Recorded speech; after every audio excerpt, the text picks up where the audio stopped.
King, let's go. Une coquet. Open à 240.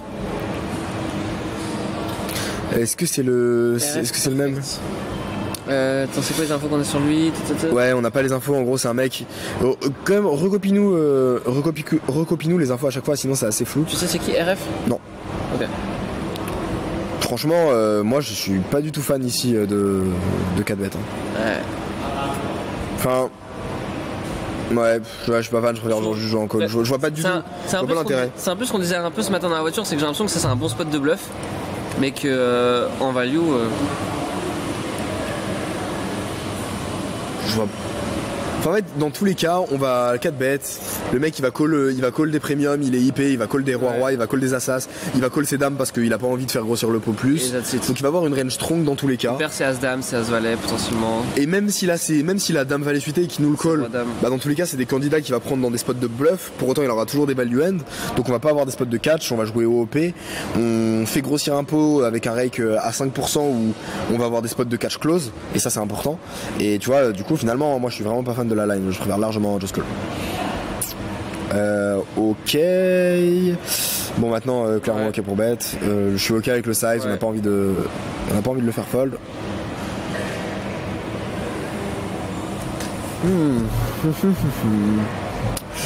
Intéressant. Potentiellement des as-dame, as-valet, as-10. As-dame, roi-dame. Roi-dame, je pense qu'il faut le flop. Ça va avec backdoor quoi.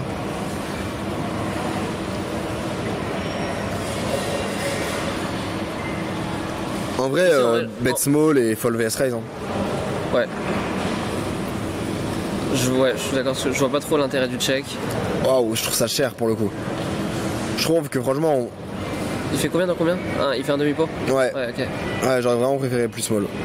Parce que je trouve qu'on peut lui faire fold. J'ai l'impression qu'ici, as-dame, as-valet, en vrai, il est pas yam. En vrai, il prend sa décision, entre guillemets. Ouais. Et pour le coup, le check pour le laisser, je pense que ça sert à rien. Et c'est vrai qu'effectivement, mettre un quart, quelque chose comme un K8. Ouais. Ah, complet. Ok. Et du coup, profiling, j'ai pas d'infos. Très bien pour ça.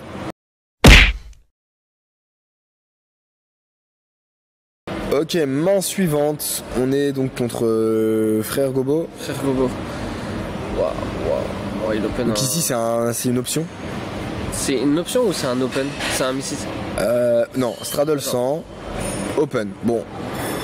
En vrai, Frère Gobo, il joue tellement mal que moi je suis ok pour call le jour IP. Et c'est pas relou qu'il y a un mec avec 3K qui colle derrière En fait, genre, quand on hit top pair, on va tellement genre des stacks. Ok. On va tellement lui faire mal à Frère Gobo. Ok, call. On n'a pas envie de faire de dinguerie.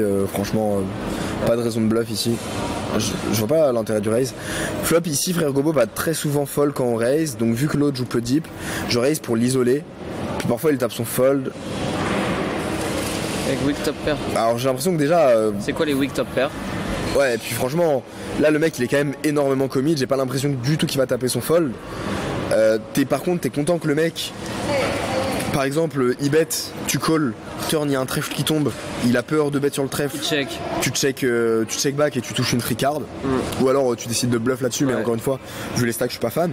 Et en fait, dans tous les cas, t'as pas d'intérêt à raise parce que c'est un spot où soit il n'y a pas une dame ou un 9, soit il n'y a pas un as ou un 9 sur turn river, et dans tous les cas t'as perdu et tu déstacks, soit il y a, et dans tous les cas tu gagnes. Donc t'as vraiment envie en fait de jouer contre un maximum de joueurs, et t'as envie que Frère Gobobos il vienne dans le coup. Tu vois, ici t'as trop envie, tu sais, si le Frère Gobobos il a As-10, bah mec, trop bien, il te call et genre tu te retrouves dans un spot magnifique où sur un as tu le déstacks, tu vois. Et ça a trop de V. Là ta FE elle est très incertaine. En plus de ça, tu vas mettre de l'argent au milieu alors que tu pourrais réaliser ton équité moins cher overall en prenant une line de call. Mais surtout, tu pourrais permettre à Frère Gobo de call dans un scénario où quand tu hits, tu vas forcément prendre plus, et dans tous les cas, quand tu hits pas, tu vas perdre la même chose. Donc ici, on préfère vraiment call. En plus de ça, t'as toujours le scénario catastrophique où lui, il a 2-10, roi 10, et que tu bêtes, en fait, il se retrouve à jam et tu dois call 7k5 et c'est catastrophe, tu vois. Donc franchement ici vraiment pas du tout fan de la line. Et tu vois le mec te colle. Ouais, il avait à 10 plus le my bad, mais pour le coup, tu vois, j'ai l'impression que quand on est sur ces stack size et que le mec prend le lead, genre c'est vraiment pas le genre de spot où on va avoir masse FE. Et alors, en fait même si on avait un peu de FE, ça compenserait pas parce que si on a de la FE dans le raise, on a de la FE dans le call, il y a les trèfles qui font rentrer, tu vois. On n'a pas besoin de jam, on est IP, genre vraiment aucun intérêt ici. Donc misplay flop et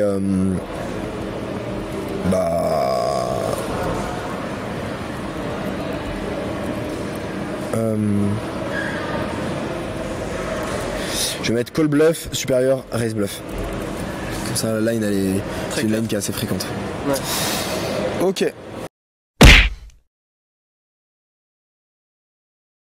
On goûte pour ça, on passe à la main suivante.